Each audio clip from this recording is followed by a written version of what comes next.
আসসালামু আলাইকুম, কেমন আছো তোমরা সবাই? আশা করি অনেক ভালো আছো। আজকে আমরা একটা নতুন চ্যাপ্টার শুরু করতে যাচ্ছি, সেটা হচ্ছে ইন্টারমিডিয়েটের ফার্স্ট পেপারের চ্যাপ্টার 5, কাজ, শক্তি এবং ক্ষমতা। তো কাজ, শক্তি, ক্ষমতা এই চ্যাপ্টারটা শুরু করার আগে আমরা এই চ্যাপ্টারের হচ্ছে গিয়া যেই টপিকগুলো নিয়ে আলোচনা করব সেই টপিকগুলো লিখে রাখি। এখানে কিছু টপিক অতিরিক্ত থাকতে পারে, সেই টপিকগুলো হচ্ছে তোমার স্প্রিং দ্বারা কৃতকাজ, তারপরে তোমার স্প্রিংয়ের যে কৃতকাজ এবং স্প্রিং টানতে যে প্রত্যায়নী বল এবং কৃতকাজ, স্প্রিংয়ের দোলন, এই কনসেপ্টগুলো আমরা নিয়ে আলোচনা করব হচ্ছে পিরিয়ডিক মোশনে। আমি এই চ্যাপ্টারের টপিকগুলোর ভেতরে এগুলো ইনক্লুড করি নাই। এই চ্যাপ্টারে যেগুলো টপিক, যেগুলো অন্য চ্যাপ্টারের সাথে রিলেটেড না, শুধুমাত্র এই চ্যাপ্টারে আছে, এমন টপিকগুলোকে আমি এখানে আলোচনা করব।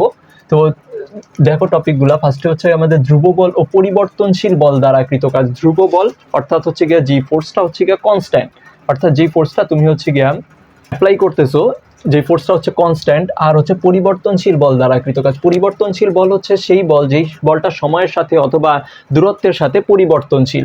তারপর হচ্ছে তোমার যান্ত্রিক শক্তি, নিত্যতা, কাজ শক্তি উপপাদ্য, যেটা আমরা 9-10-এও পড়ে আসছি। ত্রিমাত্রিক তলে কৃতকাজ। তারপর হচ্ছে গতিশক্তি ও ভরবেগের ভেতরে সম্পর্ক। তারপর হচ্ছে কুয়ার পানি তুলতে কৃতকাজ, কুয়ার বিভিন্ন স্তরের পানি তুলতে যে কৃতকাজটা, এটা নিয়ে আমরা আলোচনা করব। তারপর হচ্ছে সরল দোলকের ববের কৃতকাজ, ক্ষমতা ও কর্মদক্ষতা, হাতুড়ি ও পেরেক, বস্তুর অবস্থানের পরিবর্তনে কৃতকাজ, আর হচ্ছে ইট তুলতে কৃতকাজ। মানে আমরা যে এই চ্যাপ্টারের টপিকগুলো আমি তোমাদের সুবিধার্থে শুরুতেই লিখে রাখছি, তো এই টপিকগুলো তোমরা চাইলে হচ্ছে কি একবার লিখে নিতে পারো। ঠিক আছে, তাইলে আমরা এখন মুছে ফেলি। তোমরা ভিডিও পজ করে টপিকগুলো লিখে নিবে। এখন আমরা প্রথম টপিক শুরু করতে চাচ্ছি। প্রথম টপিক হচ্ছে আমাদের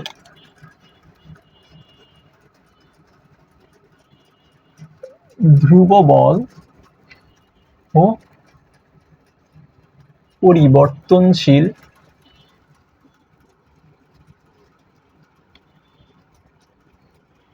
বল দ্বারা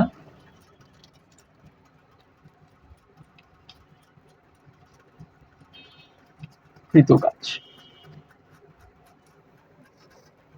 এখন আমাদেরকে বুঝতে হবে ধ্রুব বল কোনটা আর পরিবর্তনশীল বল কোনটা। ধ্রুব বল হচ্ছে সেই বল যেই বলটা হচ্ছে কোনো কিছুর সাথে পরিবর্তনশীল না। যেই বলটা তুমি অ্যাপ্লাই করতেছো এটার মান যদি 2 নিউটন হয়ে থাকে, সেই 2 নিউটন কনস্ট্যান্ট থাকবে। আর যদি পরিবর্তনশীল বল হচ্ছে সময় অথবা দূরত্বের সাথে পরিবর্তনশীল হয়। তো আমরা একটু দেখি বল লজিক্যালি। তাহলে আমরা কয় প্রকার বুঝলাম? 2 প্রকার হইতে পারে। একটা হচ্ছে গিয়ে তোমার ধ্রুব বল। ধ্রুব বল নিয়ে আমরা সবসময় পড়ালেখা করে আসছি, আমরা এই বলটা চিনি। কিন্তু পরিবর্তনশীল বল, এটা আমাদের কাছে একটু নতুন।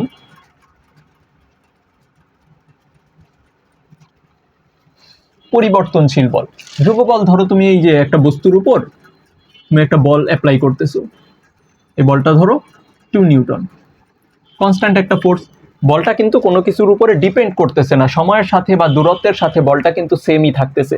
বলটা তোমার 2 নিউটন, এটার যে ম্যাগনিটিউডটা আছে, ম্যাগনিটিউডটা সেম থাকতেছে। কিন্তু ধরো তুমি স্প্রিংকে টান দিলা,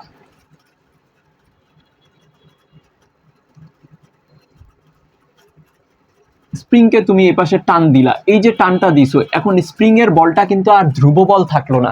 স্প্রিং কিন্তু তুমি প্রথম যে টানটা দিবা, প্রথম টান দেওয়ার সময় তোমাকে যত বেশি ফোর্স অ্যাপ্লাই করে টানতে হবে, তার থেকে তুমি যদি একটু পর আর তার থেকে বেশি অ্যাপ্লাই করতে হবে। মানে প্রতি মুহূর্তে তোমার স্প্রিং এর উপরে ফোর্স বেশি অ্যাপ্লাই করতে হবে। তো প্রতি মুহূর্তে ফোর্স যখন বেশি অ্যাপ্লাই করতে হবে, তো তোমার এই বলটার ধ্রুব বল থাকলো না, এই বলটা হয়ে গেল পরিবর্তনশীল বল। এই বলটা আমাদের হুকের সূত্র অনুযায়ী ডিপেন্ড করে হচ্ছে গিয়া দূরত্বের সাথে, অর্থাৎ সরণের সাথে এই বলটা ডিপেন্ড করে। সরণের সমানুপাতিক, সরণের ঋণাত্মক দিকের সমানুপাতিক। দেখো এখানে স্প্রিংকে তুমি বল প্রয়োগ করতেছো, তোমার দিকে কিন্তু সরণ হইতেছে ধনাত্মক। ঠিক আছে, এই স্প্রিংটা ধরো এখান থেকে এতটুকু পর্যন্ত সরণ হইল, স্প্রিং এর সরণ হলো এতটুকু। এই সরণটা কি আমাদের ধনাত্মক আমার বলের সাপেক্ষে। কিন্তু এই বলটা যেটা, এটা হচ্ছে স্প্রিং এর প্রত্যায়নী বল।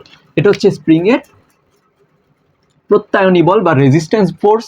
এই রেজিস্ট্যান্স ফোর্সটা অ্যাপ্লাই হচ্ছে কিন্তু বিপরীত দিকে, যেটা হচ্ছে স্প্রিং অ্যাপ্লাই করতেছে তোমার বলের বিপরীতে। তো স্প্রিং এর বল প্রয়োগের কারণে দেখো বিপরীত দিকে সরণ হয়েছে। তো আমি এই বলটাকে যদি সমানুপাতিক চিহ্ন উঠায় দিতে চাই, সমানুপাতিক চিহ্ন উঠায় দিতে গেলে আমাদের কি লাগবে?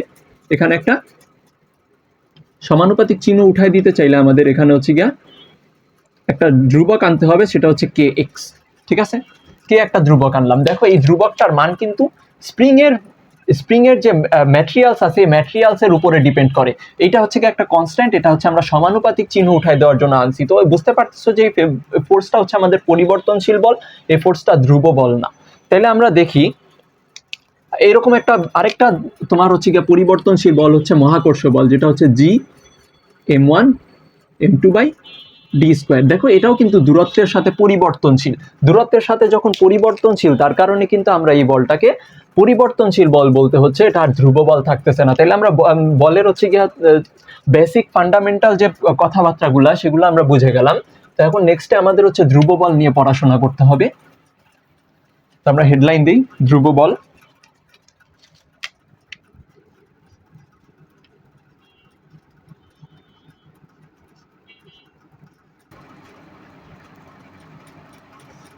ধ্রুব বল, ধ্রুব বল কি? এমন একটা বল যে ফোর্সটা হচ্ছে গিয়া তোমার সময়ের সাথে বা দূরত্বের সাথে কোনো পরিবর্তন হয় না। তাহলে সেই ফোর্সটাকে আমরা কিভাবে লিখতে পারি? দেখো তো, এখানে একটা ধরো বস্তুর উপর বল প্রয়োগ করার কারণে,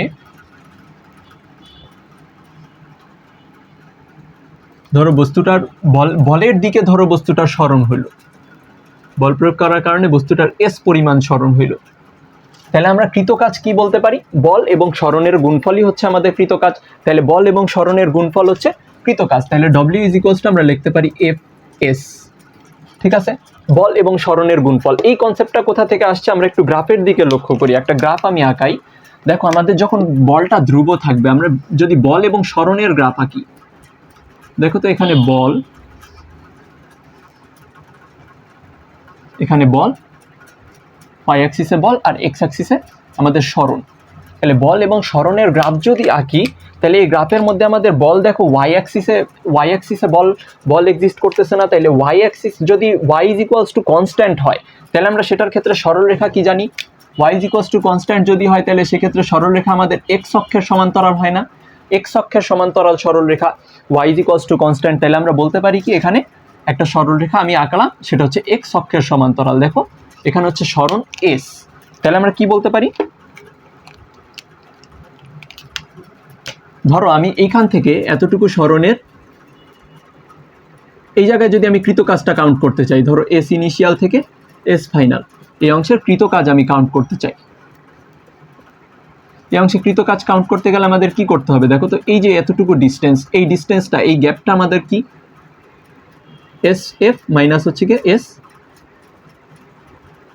S I, S initial minus S initial, S final minus হচ্ছে কি এস ইনিশিয়াল। তাহলে আমরা এই জায়গার যদি এই অংশের কৃতকাজটা নির্ণয় করতে চাইলে, তাহলে সিম্পলি এটার ক্ষেত্রফল, দেখো বলের মান কিন্তু এফ ছিল, ঠিক আছে? তাহলে আমরা যদি কৃতকাজ নির্ণয় করতে চাই, ডব্লিউ ইজ ইকুয়ালস টু, দেখো এই আয়তক্ষেত্রের ক্ষেত্রফল মানে হচ্ছে কি আমাদের আয়তক্ষেত্রের কি দৈর্ঘ্য গুণন প্রস্থ। তাহলে এখানে কি এফ ইন্টু ডেল এস লিখতে পারি। এটা কি ডেল এস না? এটা হচ্ছে ডেল এস। তাহলে এফ ইন্টু ডেল এস লিখতে পারি এটুকের ক্ষেত্রফল। তাহলে এই অংশের ক্ষেত্রফল হচ্ছে কি আমাদের কৃতকাজ। তাহলে আমরা দেখো এখানে এফ এস লিখছি, এটা কি কোনো ভুল হয়েছে? এটাও কোনো ভুল হয় নাই। ওই যে দেখো আমরা ওই গ্রাফের ওই কনসেপ্টটা থেকে বুঝলাম যে আমরা এফ এস কেন লিখি, বল এবং সরণের গুণফল হচ্ছে আমাদের কৃতকাজ। তাহলে দেখো এই বস্তুটাকে যখন আমি এইদিকে বল প্রয়োগ করতেছি, বল প্রয়োগ করার কারণে বস্তুটার সরণ বলের দিকে হয়েছে। এখন যদি বলের সাথে অ্যাঙ্গেল করে বস্তুটার সরণ হইতো, সাপোজ যদি এইদিকে বস্তুটার সরণ হইতো, এদিকে যদি বস্তুটার সরণ হইতো, সেক্ষেত্রে আমরা কি করতাম? এদিকে যদি বস্তুটার সরণ হইতো, তাহলে দেখো বল এবং সরণের উপাংশের গুণফলকে কৃতকাজ বলে। বেসিক্যালি আমাদের বেসিক রুলটা হচ্ছে বল এবং সরণের উপাংশের গুণফল। তাইলে আমরা যদি আমাদের যদি বল প্রয়োগের কারণে সরণ অন্যদিকে হয়, ধরো থিটা অ্যাঙ্গেলে যদি সরণ হয়, থিটা অ্যাঙ্গেলে সরণ হইলে তাহলে বলের দিকে আর সরণ হবে না, তখন হবে হচ্ছে গিয়া তোমার বলের থেকে থিটা অ্যাঙ্গেলে সরণ হয়েছে। তাইলে দেখো বলের দিকে আমাদের সরণের উপাংশ কত পাচ্ছি? এস কস থিটা। তাহলে বল এবং সরণের উপাংশের গুণফল এক্ষেত্রে আমাদের লিখতে হবে এফ এস কস থিটা। এটা হচ্ছে আমাদের মূল সূত্র, এফ এস কস থিটা। তাহলে এখন দেখো বল এবং সরণের উপাংশের গুণফলকে আমাদের কৃতকাজ বলে। এখন দেখো দুইটা বল মানে দুইটা ভেক্টর এবং এদের মধ্যবর্তী অ্যাঙ্গেলের কস থিটা, এদের মধ্যবর্তী অ্যাঙ্গেলের কস থিটার গুণফল আমাদেরকে কোন সূত্র স্মরণ করিয়ে দেয়? দেখো W is equals two F dot S. যদি ভেক্টর আকারে লিখতে চাই, তাহলে আমরা এই সূত্রটাকে লিখতে পারি, W is equals two F dot S বা এফ এস কস থিটা। ঠিক আছে, তাহলে এখন আমরা ধ্রুব বলের জন্য কৃতকাজ দেখলাম। ধ্রুব বলের জন্য আমাদের ক্ষমতা কত হবে? ক্ষমতা কি? আমরা কাজ করার হারকে ক্ষমতা বলে থাকি না? তাহলে দেখো তো ক্ষমতা কি হয়? P is equals to W divided by T না? P is equals to W divided by T হচ্ছে আমাদের ক্ষমতা। উপরে লিখতে পারি আমরা F del S cos theta. Okay, divided by আমরা কি লিখতে পারি? T। এখন দেখো এইখানে আমরা ডেল এস কেন লিখলাম? ডেল এস লিখলাম আমরা এই যে পার্থক্যটা লেখার জন্য। পার্থক্য আকারে এখানে দেখাই নাই, কিন্তু ওখানে আমরা লিখলাম। এখন দেখো del S divided by del T মানে গড় দূরত্ব, গড় অতিক্রান্ত দূরত্ব ডিভাইডেড বাই গড় সময়। এটা আমাদেরকে ভেলোসিটির কথা স্মরণ করিয়ে দেয় না? দেখো তো এখানে ভেলোসিটি ইজ ইকুয়ালস টু আমরা জানি না del S divided by del T, এটা আমরা শিখে আসছি না? Velocity is equals to del S divided by del T. তাহলে এখানে ভেলোসিটি ইজ ইকুয়ালস টু আমরা del S divided by del T, এটাকে আমরা কি করতে পারি? বেগ দিয়ে রিপ্লেস করে দিতে পারি। তাহলে আমরা কি লিখতে পারি এখানে? এফ ডেল এস কে লিখতে পারি আমরা F del V cos theta, অথবা এফ ভি কস থিটাও লেখা যায়। তাহলে বুঝতেই পারতেছো যেহেতু এখানে ধ্রুব বল দ্বারা, তাহলে এই বেগটাও সমবেগ হবে। ঠিক আছে, এখানে পাওয়ার নির্ণয়ের জন্য আমরা সমবেগের ক্ষেত্রে এই সূত্রটা ইউজ করতে পারি। এখন বেগ এবং বেগের দিকটা কোন দিকে থাকবে? যেদিকে সরণ হয়েছে সেই দিকেই বেগের দিকটা থাকবে। দেখো বেগের দিকটাও কিন্তু সরণের দিকেই থাকবে, সরণের দিকেই বেগের দিকটা থাকবে। তাহলে সরণ এবং বলের মধ্যে আমরা তাহলে বলতে পারি না বেগ এবং বলের মধ্যবর্তী অ্যাঙ্গেল হচ্ছে ওই থিটা। তাহলে আমরা এটাকে কি লিখতে পারি? P is equals to আমরা এফ ডট ভি লিখতে পারি না? F dot V is equals to আমরা পি লিখতে পারি এফ ভি কস থিটা।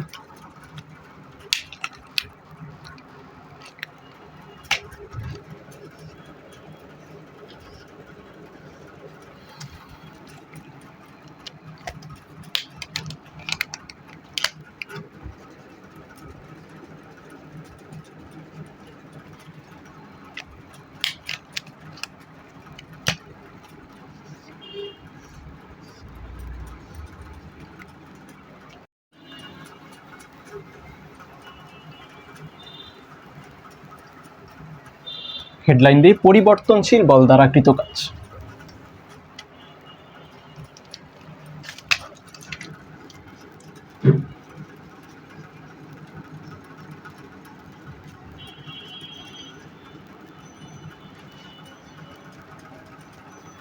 পরিবর্তনশীল বল। এখন পরিবর্তনশীল বল কিভাবে বুঝবো? দেখো তো আগের কেসটাই, যদি আমি একটা বস্তুর উপর বল প্রয়োগ করতাম, ধরো একটা বস্তুর উপর এফ মানের বল প্রয়োগ করতেছি, বস্তুটার উপর এফ মানের বল প্রয়োগ করার কারণে এস পরিমাণ টোটাল এটার সরণ হইল। তো টোটাল সরণ হলো কত আমাদের? এস। তাহলে এস পরিমাণ সরণ হলো, কিন্তু আমি এই বলটা দেখো সময়ের সাথে সাথে পরিবর্তনশীল। বলটার গ্রাফের দিকে যদি আমি তাকাই, বলটা হচ্ছে কিছুটা এইরকম।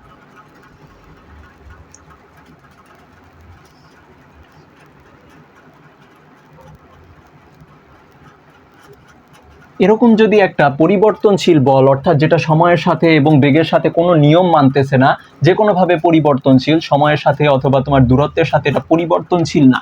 দেখো এটা সরণ এবং বল এবং সরণের গ্রাফ। তাহলে বল সরণের গ্রাফে আমরা দেখতেছি কি বলটা আগের মতো কনস্ট্যান্ট না। বলটা আগের মতো কনস্ট্যান্ট হইলে বলটা একটা সরল রেখা হতো, কিন্তু এখন বলটা কিন্তু কনস্ট্যান্ট না, বলটা ভ্যারিয়েবল। তাহলে এক্ষেত্রে আমরা কি করতে পারি? দেখো তো এক্ষেত্রে দেখো আমরা যদি ক্ষেত্রফল নির্ণয় করতে চাই, আমরা যদি যে কোনো দুইটা পয়েন্ট নিয়ে একটা ক্ষেত্রফল নির্ণয় করতে যাই, এই ক্ষেত্রফলটার মান দেখো এস ইনিশিয়াল থেকে এস ফাইনাল আমরা আর আগের মতো নির্ণয় করতে পারবো না।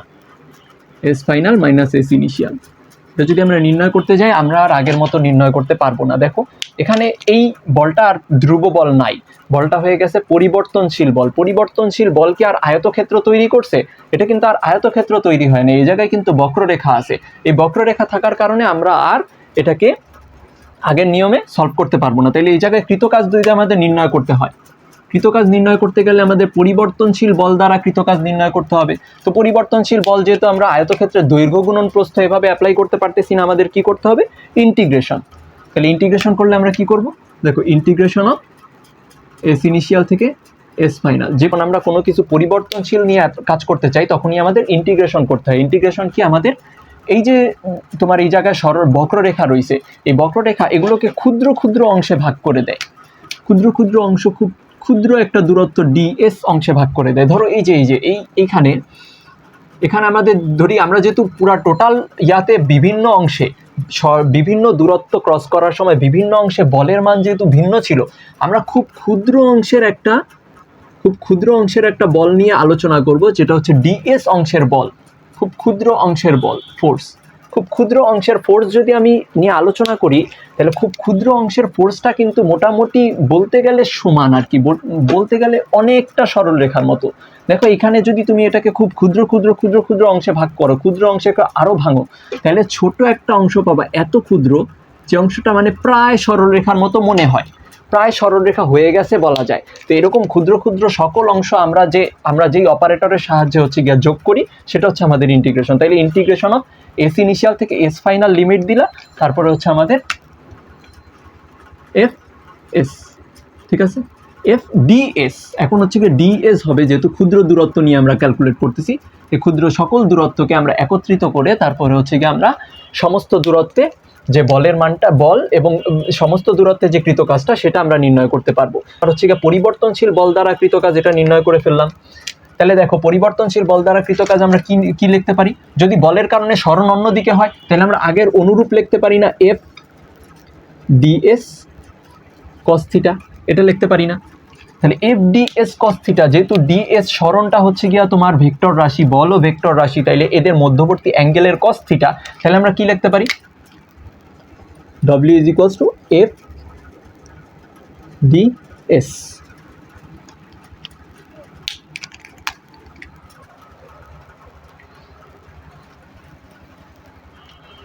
দেখো যেহেতু আমাদের ওখানে তোমার বলটা হচ্ছে কি পরিবর্তনশীল, তার কারণে আমাদের কি করতে হবে?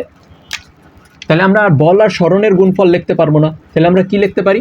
W is equals to integration of S initial থেকে S ফাইনাল F ds। যদি বলের কারণে সরণের দিক অন্য হয়, যদি এদিকে সরণ হলো, সাপোজ এদিকে সরণ হলে, তাহলে আমাদের এইদিকে ক্ষুদ্র সরণ হিসাব করতে হবে। এদিকে যদি ক্ষুদ্র সরণ হিসাব করি, এদিকে ক্ষুদ্র সরণ হিসাব করলে এখানে যে অ্যাঙ্গেলটা আছে থিটা, তাহলে আমাদের এফ ডিএস কস থিটা হবে, ঠিক আছে? এফ ডিএস কস থিটা, এটা যদি আমরা ভেক্টর ফরম্যাটে কনভার্ট করতে চাই তাহলে আমরা কি লিখতে পারি? W is equals to integration of S initial থেকে এস ফাইনাল এফ ডিএস, এটা লিখতে পারি। তা আগের মতো অনুরূপ এখান থেকে আমরা ক্ষমতা নির্ণয় করতে পারি। এটা হচ্ছে আমাদের পরিবর্তনশীল বল দ্বারা কৃতকাজ। তাহলে পরিবর্তনশীল বলের ক্ষেত্রে আমরা ক্ষমতা কিভাবে নির্ণয় করতে পারি? দেখো ক্ষমতা হচ্ছে আমাদের কাজের হার।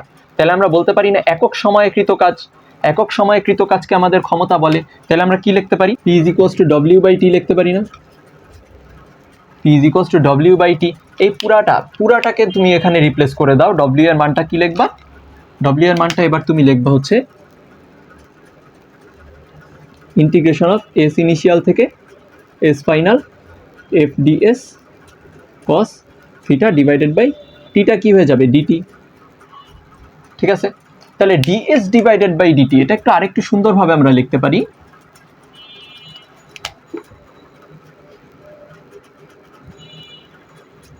ইন্টিগ্রেশন অফ এস ইনিশিয়াল থেকে S final F DS divided by DT cos theta. তাহলে ডিএস ডিভাইডেড বাই টিটি, এটা আমাদের তাৎক্ষণিক বেগের সূত্র না? ডিএস ডিভাইডেড বাই ডিটি আমরা কি জানি? B is equals to DS divided by DT, তাৎক্ষণিক বেগের সূত্র না? তাহলে আমরা খুব ক্ষুদ্র সময়ের একটা বেগ পাইছি, খুব ক্ষুদ্র সময়ের বেগ না এটা, তাৎক্ষণিক বেগ। তাহলে এখানে আমরা বি দিয়ে রিপ্লেস করে দিতে পারি না? এখানে আমরা বি এর পর এই ডিএস ডিভাইডেড বাই ডিটি, এটার পরিবর্তে আমরা ডিবি লিখতে পারি। তাহলে আমরা ডিবি লিখতে পারি এখানে রিপ্লেস করে। তাহলে আমরা কি লিখতে পারি? P is equals to integration of V initial থেকে ভি ফাইনাল হবে। এবার দেখো আমাদের গতবারে যে বেগটা ছিল সেটা ছিল সমবেগ, কিন্তু এবার কিন্তু আমাদের বেগটা আর সমবেগ নাই, এবারে বেগটা হয়ে গেছে আমাদের পরিবর্তনশীল বেগ, অর্থাৎ যে বেগের ত্বরণ আছে। তাহলে দেখো ত্বরণ যেটা আছে, তাহলে আমরা ভি ইনিশিয়াল থেকে ভি ফাইনাল বলতে পারি এফ ডিবি কস থিটা। তাহলে এফ ডিবি কস থিটা, এটাকে যদি আমরা, যেহেতু বেগ আর বল দুইটাই হচ্ছে কি আমাদের ভেক্টর রাশি, তাহলে আমরা কিভাবে কনভার্ট করে লিখতে পারি? P is equals to integration of B initial থেকে B final F dot DB.